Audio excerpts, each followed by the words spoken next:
to be a good Christian, we must also be a good citizen at the same time.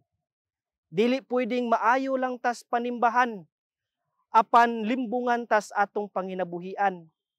Dili pwedeng buutan lang ta atubangan sa altar ug sa mga santos, pero dali ra kayo tang makatalikod sa atong obligasyon, sa atong isig kaingon ug sa katilingban diin kita nagpuyo karon.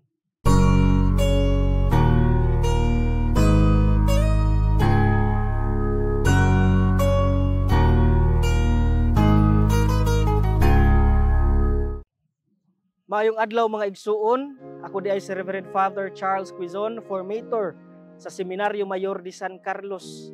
Ani anapod kita sa ato ang pamalandong sa pulong sa Dios.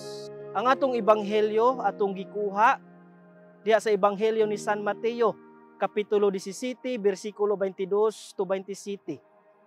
Mga igsuon, sa panahon sa atong Ginoong Hesukristo, ang mga Hudiyo adunay obligasyon o responsibilidad sa pagbayad og buhis ngadto sa templo.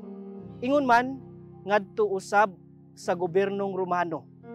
Mao na nga sa atong ebanghelyo karon mga igsuon, atong nadungog nga si Jesus mibayad og buhis. Kini usa ka pagpakita nga bisan tinuod siya Ginoo, apan wala niya gisalikway ang iyang obligasyon, isip usa ka sakop sa katilingban. Kining buhat nga gipakita sa atong Ginoo, mga igsuon, nagtudlo kanato that to be a good Christian, we must also be a good citizen at the same time. Dili pwedeng maayo lang tas panimbahan, apan limbungan tas atong panginabuhian.